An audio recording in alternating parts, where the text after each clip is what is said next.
ज़िले बडगाम में हम अभी मौजूद हैं। आज सुबह 7 बजे से वोट डाले गए हैं और नेशनल कॉन्फ्रेंस के कैंडिडेट आगा महमूद साहब मेरे साथ मौजूद हैं। सर, बहुत बहुत शुक्रिया वक्त देने के लिए। कहाँ पे आप नेशनल कॉन्फ्रेंस को सुबह से देख रहे हैं? अच्छी जगह पे देख रहा हूँ नेशनल कॉन्फ्रेंस। आप पिछले कई दिनों से आपके वज़ीर आला, जम्मू कश्मीर के वज़ीर आला, पार्टी के वाइस प्रेसिडेंट और जितने भी एमएलए स्टार कैंपेनर्स बडगाम में आए हैं, लोगों के साथ बात की है। क्या कुछ लोगों के बीच में आपने रखा है और वोट ले रहे हैं आप? देखिए, ऑनरेबल चीफ मिनिस्टर ने क्लियर मैसेज की बडगाम के लोगों को डेवलपमेंट के बारे में, इस पर दो राय नहीं है। क्लियर हार्टेडली कि मतलब क्योंकि वो उसको एहसास है कि मुझे इलीगल वजह से इस सीट को छोड़ना पड़ा। लोग शायद नाराज़गी जाहिर करते हैं मेरे मुतल्लिक, तो इसलिए उनको एहसास दिया कि ये समझ लीजिए एज एमएलए जो मैं आपके नहीं कर सकता था, मैं आज करूँगा। मगर शर्त उसमें ये है कि हमारा कैंडिडेट जीत जाए, जीत के आ जाए। फिर जो कुछ ऐसा, ये वहाँ पर तो 2 एमएलएज हैं, एक तो मैं, ऑनरेबल चीफ मिनिस्टर भी आगा महमूद। अगर लोगों ने मैसेज दी होगी तो बहुत अच्छी बात है बडगाम के लिए। अगर साहब, पटन को आपने रिप्रेजेंट किया है, बीरवा को आपने रिप्रेजेंट किया, होम कंस्टिट्यूंसी आपकी, पहली बार आप लोगों से वोट मांग रहे हैं। किन किन मुद्दों पे आपने अपने लोगों से वोट, इससे पहले पटन और बीरवा में आपने लोगों से वोट मांगे, वहाँ पे आप कामयाब हुए, क्या इस बार आपको लग रहा है कि यहाँ पे कामयाब होंगे आप? इंशाल्लाह ऐसा लगता है कि मतलब लोगों की जो मुश्किलात यहाँ पे डेवलपमेंट फील्ड में, चाहे कोई भी शोबा हो, जो हेल्थ सेक्टर हो, एजुकेशन सेक्टर हो, रोड्स का सेक्टर हो, कोई भी सेक्टर हो, या पानी का सेक्टर हो, उनको एड्रेस करना है। इस पे तो लोग शायद अगर सामने आ जाए, हमें एतमाद दे देंगे इंशाल्लाह। मुझे लगता है उन्होंने शायद एतमाद दिया, तो 14 के बाद देखेंगे इंशाल्लाह कैसे एड्रेस करेंगे उसको। बिल्कुल। यहाँ पे कई सारी पॉलिटिकल पार्टीज़ मैदान में हैं।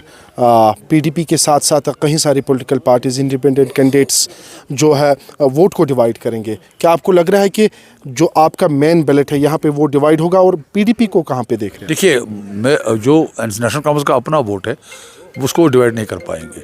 मुसीबत बात यह है कि मतलब ये बहुत सारी जमातें नहीं है, एक ही जमात है। ये सारे एक ही प्लेटफॉर्म पे जमा हो गए सिर्फ नेशनल कांग्रेस को हराने के लिए। क्यों? इनका एक एजेंडा है, इनको इस्तेमाल किया जा रहा है कश्मीर के लोगों को बर्बाद करने के लिए। आज भी ये देखिए, एक ही स्टेज पे सारे जमा हो गए। मैं नाम नहीं लूँगा एक एक करके, पर आप खुद भी देख लीजिए, हर एक कोई। अगर आप बीजेपी का मतलब अपना कैंडिडेट है, वाई दे सपोर्ट, मतलब दूसरे लोगों ने उसको सपोर्ट क्यों नहीं किया? उन्हें पीडीपी को सपोर्ट क्यों किया?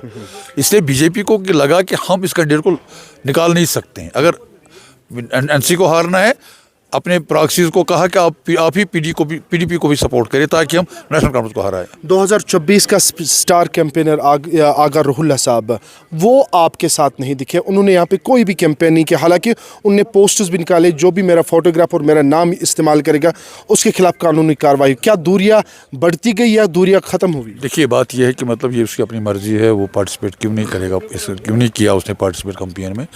रही बात कि मतलब उसने कहा कि कैंपेन में अगर कोई मेरा फ़ोटो निकालेगा, मेरा कोई मतलब ये मुझे इस्तेमाल करेगा, मैं उसके खिलाफ, ऐसा तो उसने किया नहीं। उसका फ़ोटो भी इस्तेमाल हुआ, उसका मतलब क्या नाम इसका, उसकी आवाज़ भी इस्तेमाल हुई, सब कुछ इस्तेमाल हुआ, लेकिन उस पर उसने कोई रेक नहीं किया। भाई ये हमारी बदकिस्मती है। There is a principle, follow the principle. मतलब जब नेशनल कॉन्फ्रेंस के कैंडिडेट ने कहा, उस वक्त कैसे ट्वीट हुआ उसके खिलाफ? मैंने कहा ही इज़ माई सन, उसने एकदम ट्वीट किया। इस पर जब उसको इस्तेमाल किया गया, अब बिल्कुल प्रैक्टिकली मतलब पीडीपी के साथ उस वक्त क्यों नहीं, मतलब उसने ये क्यों नहीं किया, क्या ट्वीट क्यों नहीं किया? तो वो प्रिंसिपल्स कहाँ रहे? इसे मैं इस पर बोलना नहीं चाहता हूँ। आपने मुझे कहा, इस पर मैं 14 के बाद बोल दूँगा इंशाल्लाह। आगा साहब यहाँ है नहीं, वोट उन्होंने डाला नहीं है, ये दूरियाँ ख़त्म हुई या नज़दीक?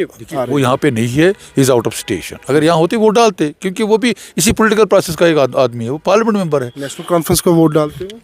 कौन? आगा साहब देखिए, क्यों नहीं डालता? पार्टी का आदमी था, नेशनल कांग्रेस क्यों नहीं वोट पे? बीजेपी को डालेगा क्या? लेकिन दूरियां बढ़ती गई। नहीं जी, ऐसी दूरियां नहीं होती। वोट वो अपने तौर इख्तलाफात हो सकते हैं पार्टी के साथ, वोट पे क्या प्रॉब्लम है? उसने अब्सटेन ही किया। अगर रहता यहाँ पे वोट तो एनसी को ही देना था ना।